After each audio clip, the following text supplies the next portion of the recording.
सबको नमस्कार, प्रणाम, सत श्री अकाल।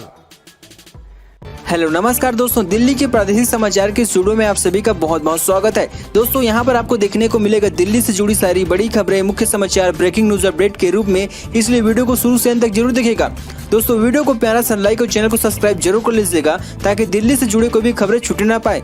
चलिए दोस्तों टाइम वेस्ट न करते आगे बढ़ते हैं खबर की ओर। दिल्ली मेयर चुनाव पर बवाल जारी, बीजेपी करेगी बड़ा प्रदर्शन, सारी निगाहें एलजी पर टिकी। दिल्ली नगर निगम मेयर चुनाव को लेकर असमंजस की स्थिति बनी हुई है। कल आम आदमी पार्टी की तरफ से एलजी आवास के सामने बड़ा विरोध प्रदर्शन किया है। वहीं राजघाट पर बीजेपी द्वारा भी संविधान के उल्लंघन का आम आदमी पार्टी पर आरोप लगाते हुए जमकर विरोध किया गया है। अभी यह बवाल यही नहीं थमेगा, कल बीजेपी इस मामले को लेकर बड़ा विरोध प्रदर्शन करेगी, जिसकी अध्यक्षता खुद बीजेपी के प्रदेश अध्यक्ष वीरेंद्र सचदेवा करेंगे। हालांकि दिल्ली मेयर चुनाव और सदन की अगली बैठक की तिथि अभी तय नहीं हो पाई है। इसी वजह से दिल्ली के लोगों की निगाह उपराज्यपाल पर टिकी हुई है कि इस मामले को लेकर एलजी का अगला निर्देश क्या होगा। मामा की जिंदगी में खुशी लाने के लिए भांजे ने दिया ऐसा उपहार, पहुंच गए दोनों जेल, जानिए हैरत अंगेज मामला। देश की राजधानी दिल्ली में मामा भांजे के अनोखे लगाव की कहानी सामने आ चुकी है। भांजे को मामा का दुख नहीं सहा जा रहा था। मामा की जिंदगी में भांजा किसी भी कीमत पर खुशी लाना चाहता था। इसके लिए उसने ऐसा काम कर दिया कि भांजे सहित मामा को भी जेल जाना पड़ गया। मामला बदरपुर थाना इलाके के गौरीपुरी का है। 1 जनवरी की रात लगभग 8:30 बजे 5 वर्षीय बच्चा घर से बाहर खेलते खेलते अचानक गायब हो गया। परिजनों ने 2 दिनों तक गुमशुदा बच्चे के इलाके में तलाश की। काफी खोजबीन के बावजूद बच्चे का पता नहीं चल सका। थक हाकर परिजनों ने 3 जनवरी को मासूम की गुमशुदगी की शिकायत दर्ज करा दी। शिकायत में पिता बच्चू पासवान ने बताया कि 1 जनवरी की रात से बेटा घर से बाहर से लापता हो गया है।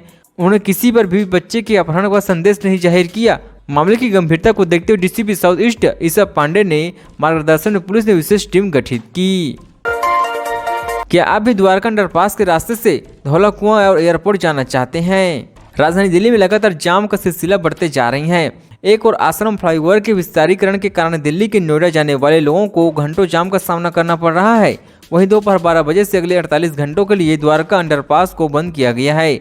इसी वजह से द्वारका से धौला कुआं एयरपोर्ट और गुरुग्राम जाने वाले लोगों को भी घंटों जाम का सामना करना पड़ सकता है। पीडब्ल्यूडी अधिकारी ने बताया कि द्वारका अंडरपास में बीच सड़क पर बने ड्रेनेज के द्वारा टूटे जाने से बड़ी दुर्घटना हो सकती थी। नई दिल्ली डीसीपी ट्रैफिक को इस बाबत की लिखित जानकारी देने के बाद परमिशन लिया गया है। कांस्टेबल के हाथ से पैसे झटक कर फरार हुए कॉल गर्ल दलाल पकड़ने पर पहुंची थी पुलिस। दिल्ली से सटे गुरुग्राम में व्हाट्सएप के माध्यम से देह व्यापार के धंधे में लिप्त कॉल गर्ल दलालों को दबोचने की पुलिस प्लानिंग पर उस समय धरी की धरी रह गई। जब उन्हें पुलिस से घिरे होने का पता चला और फिर पुलिस की गाड़ी में टक्कर मारते हुए उन्हें चकमा देकर भाग निकले में कामयाब हो गए। इतने ही दलालों ने नकली ग्राहक बनकर उसके पास पहुंचे और कांस्टेबल के हाथों से पैसे भी छीन लिए।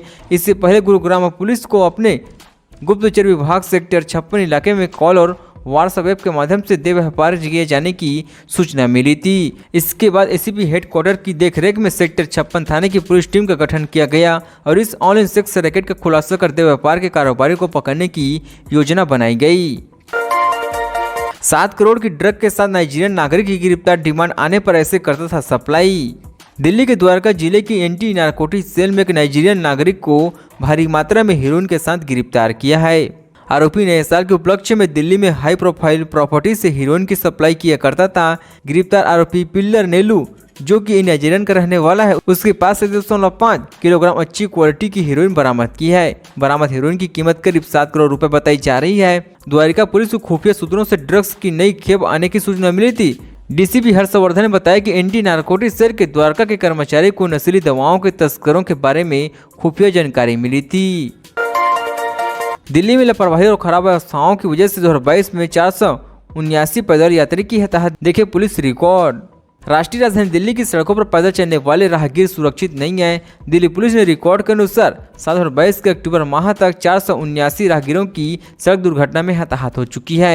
बीते कई वर्षों के आंकड़े यदि देखे जाए तो संख्या डराने वाली है। वर्ष 2021 में 1 जनवरी से 31 दिसंबर तक कुल 504 राहगीरों की हताहत हुई है। यातायात से जुड़ी पुलिस अधिकारी का कहना है कि सड़कों पर राहगीरों के लिए सुविधाओं की कमी और राहगीरों की खुद की लापरवाही हादसे की सबसे बड़ी वजह है। दिल्ली के अधिकतम सड़कों पर राहगीरों के चलने के लिए फुटपाथ की कमी है। इसके साथ ही सड़क पार करने के लिए फुट ओवर ब्रिज और अंडरपास भी नहीं है। ऐसे में राहगीर सड़क हादसे का अधिकतर शिकार हो रहे हैं। वहीं मंदिर मार्ग स्थित high court bluster senior secondary school और उसके ठीक सामने नवयुग स्कूल के पास कहीं भी जेब्रा क्रॉसिंग नहीं बनी हुई है। दिल्ली के जिले में तैनात कई पुलिस कर्मियों का सामूहिक तबादला, 19 डीएसपी 30 एसपी ट्रांसफर। राष्ट्रीय राजधानी दिल्ली में पुलिस के 54 पुलिस अधिकारियों का सामूहिक तौर पर तबादला किया गया है। दिल्ली कारागार विभाग ने 19 पुलिस अधीक्षकों और 35 सहायक पुलिस अधीक्षकों का स्थानांतरण कर दिया है। ट्रांसफर किए गए अधिकारियों में वे अधिकारी भी शामिल हैं जिन्होंने जेल में बंद मंत्री और आम आदमी पार्टी के नेता सत्येंद्र जैन के खिलाफ डराने और धमकाने की शिकायत दर्ज कराई थी। कारागार विभाग के अधिकारी ने यह जानकारी दिया है। महानिदेशक संजय बेनीवाला की मंजूरी के बाद शनिवार को जारी आदेश में कहा गया कि कुल 19 उपाधीक्षकों, 35 सहायक अधीक्षकों और 3 प्रबंधक वार्डों का स्थानांतरण किया गया है। सुपारी क्लेश ने दिल्ली पुलिस से की मारपीट, वर्दी भी फाड़ी, अब पहुंचे सलाखों के पीछे। यह सभी सुपारी किलर्स उत्तरी दिल्ली में एक व्यवसायी को धमकाने और उस पर हमला करने जा रहे थे। पुलिस को देखकर आरोपी वहां से भागने लगे तो पुलिस ने रोकने की कोशिश की। इसी दौरान इन सुपारी किलर्स पुलिसकर्मियों के साथ भी मारपीट और उसकी वर्दी फाड़ दी। दिल्ली पुलिस उपायुक्त सागर सिंह कसाली ने बताया कि 6-7 जनवरी की रात पुलिस कर्मचारी पेट्रोलिंग कर रहे थे। इसी दौरान उनकी नज़र कार और बाइक के साथ खड़े कुछ लोगों पर पड़ी, जिसके मामले की गंभीरता को देखते हुए पेट्रोलिंग टीम और ड्यूटी ऑफिसर स्टाफ के साथ भेजने की सूचना दी गई, जिसके बाद पुलिस की एक और टीम मौके पर पहुंची। पुलिस को देखकर वहां इकट्ठा हुए सभी अपराधी भागने का प्रयास करने लगे तो पुलिस उन्हें रोकने की कोशिश की। पत्नी ने झगड़े में भेजा जेल, बाहर निकलते ही पति ने पेचकस से गोदा, दांत से काट दी नाक। देश की राजधानी दिल्ली में रविवार को एक दिल दहला देने वाला मामला सामने आ चुका है। यहाँ जहांगीरपुरी इलाके में रहने वाले एक शख्स ने अपनी पत्नी से हुए झगड़े का बदला लेने के लिए उसे पेचकस मारकर लहूलुहान कर दिया।